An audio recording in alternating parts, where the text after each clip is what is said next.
வணக்கம். இப்போ நம்ம பார்க்க போகிறது நம்ம நார்மலாக பயன்படுத்தக்கூடிய பம்ப்ஸ் அண்ட் கம்ப்ரஸர்ஸை பற்றி பார்க்க போகிறோம். பம்புங்கிறது என்னென்னு கேட்டால், தண்ணியை வந்து லோயர் லெவல்லேருந்து ஹையர் லெவலுக்கு கொண்டு போகக்கூடிய ஒரு சாதனம். அந்த சாதனத்தை வந்து தண்ணி இப்போ வாட்டர் பம்ப்ஸ் வந்து 2 டைப் இருக்குது. ஒன்று வந்து நடுவில் ஒரு போர்ஷன்ஸ் ரொட்டேட்டிங்காக இருக்கும், that is called rotating pumps. இன்னொன்று வந்து பிஸ்டன் மாதிரி இருக்கிறது வந்து ரெசிப்ரோட்டிக் பம்பு. ரொட்டேட்டிங் பம்ப்ஸில் water pipe rotation of the thing அது எப்படி இதாகுன்னு கேட்டால், சென்ட்ரிபியூகல் பம்ப் என்ன நடக்குதுன்னு கேட்டால், நடுவில் ஒரு இம்பல்லர் இருக்கும். தண்ணி வந்து அதில் இருக்கும்போது அந்த இம்பல்லர் சுற்றும் போது சென்ட்ரிபியூகல் ஆக்ஷனால் தண்ணி வந்து இம்பல்லருந்து வேகமாக வெளியே தள்ளப்படுது. தள்ளப்படுற அந்த வெலாசிட்டியை வந்து ப்ரெஷராக மாற்றி நம்ம மேலே கொண்டு போகிறோம்.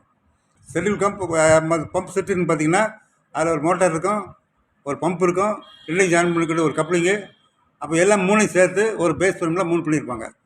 இப்போ ரீசெண்டாக வர்றதுன்னு கேட்டால், தனித்தனியாக இல்லாமல் எல்லாம் சேர்த்து பம்பு கப்ளிங் இல்லாமல் டேரெக்டாக இது பண்ணி போகிற மாதிரி எல்லாம் பேஸோடு சேர்த்து மோனோ பிளாக் பம்ப்ஸுங்கிறதும் கிடைக்குது நமக்கு மார்க்கெட்டில். இந்த பம்பு எப்படி நம்ம ஸ்பெசிஃபிக்னு கேட்டுச்சுன்னா, எத்தனை ஹார்ஸ் பவர் மோட்ரு, அப்புறம் வாட்டர் ரெக்யர்மெண்ட் எவ்வளவு, எத்தனை ஒரு லிட்டருக்கு வந்து ஒரு மினிட்டுக்கு வந்து எத்தனை லிட்டர் வேணும் அப்படிங்கிறத நம்ம சொல்லணும். அதுக்கேற்றபடி நம்ம பம்பு செலக்ட் பண்ணணும். அக்ரிகல்ச்சர் பர்பஸுக்கு வந்து பெரும்பாலும் சென்ட்ரிபியூகல் பம்ப்ஸ் தான் யூஸ் பண்ணுறாங்க. நம்ம இந்த சென்ட்ரிபியூகல் பம்பில் என்ன ட்ராபேக்னு கேட்டால், 25 அடி கீழே போச்சு தண்ணி எடுக்காது. என்ன தான் நீங்கள் பெரிய ஹார்ஸ் பவர் போட்டாலும் எடுக்காது. அதுக்காக நம்மளுக்கு கேட்டால் நம்ம வந்து என்ன இந்த பம்பில் வரக்கூடிய ஒரு போர்ஷன் அந்த வாட்டர் வந்து கீழே அனுப்புகிறோம். அதை தூக்கி கொடுக்குறதுக்கு மாதிரி வச்சுங்களேன். அந்த ஜெட் பம்பில் வந்து கீழே ஒரு ஜெட் இருக்கும், மேலே ஜெட் பம்பில் ஒரு போர்ஷன் வந்து கீழே போய் அதை தூக்கி கொடுக்கும். அதில் வந்து நமக்கு 90 அடி வரைக்கும் நம்ம வந்து ஜெட் பம்பை யூஸ் பண்ணி தண்ணியை எடுக்கலாம். ரெஸ்பிரேட்டரி பம்பில் என்ன கேட்டாச்சுன்னா, அது ப்ரெஷர் அணுக்கும் போது என்ன உள்ள தண்ணி இருக்கோ தண்ணி வந்து கண்டிப்பாக வெளியேறிடும். அதனால் அது பேர் வந்து பாசிட்டிவ் டிஸ்பிளேஸ்மெண்ட். அப்போ நீங்கள் வந்து அது வெளியில் டெலிவரி ஆகிறத வந்து ஏதாவது வால் போட்டு அடைச்சிட்டிங்கன்னு சொன்னால், ஒன்று வந்து எங்கேயாவது பஸ் ஆகும் அல்லது மோட்டர் ஸ்டால் ஆகிடும். அதனால் எந்த காலத்தை கொண்டும் இந்த பாசிட்டிவ் டிஸ்பிளேஸ்மெண்ட்டில் வெளியில் வந்து க்ளோஸ் பண்ணக்கூடிய வால்வு போடக்கூடாது.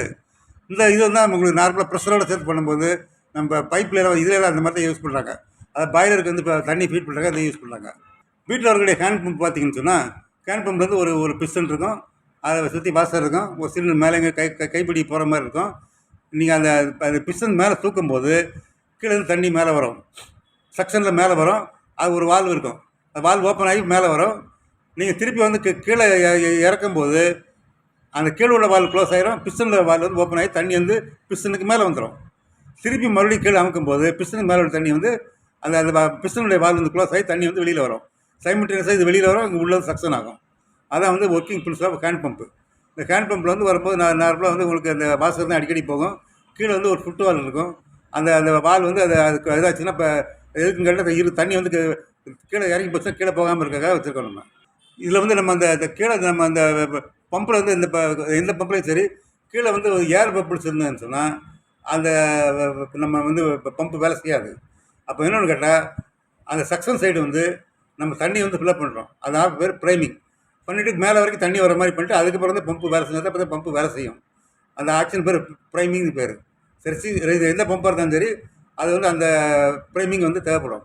கம்ப்ரஸர்ஸ் என்னென்னு கேட்டால், நம்ம சாதாரண அட்மாஸ்பியரிக் ஏரை வந்து 7 மடங்கு இல்லைன்னா 10 மடங்கு அது ப்ரெஷருக்கு வந்து ப்ரெஷரைஸ் பண்ணிடுறது. அந்த யூனிட் பேர் ரெஸ்பிரேட்டிங் மேலே போய்ட்டு வரும், அந்த யூனிட் பேர் கம்ப்ரஸர். அந்த ஏர் வந்து டெலிவரி ஆகும். நார்மலாக அந்த ஏர் வந்து நம்ம ஆட்டோமொபைலில் வந்து டயருக்கு டியூப்புக்கு வந்து நம்ம பண்ணுறதுக்காக யூஸ் பண்ணுறோம். நம்ம அதை தவிர இந்த ஏர் வந்து நீங்கள் வந்து வீட்டில் போரிங் போடுவோம் பார்த்துருப்பீங்க.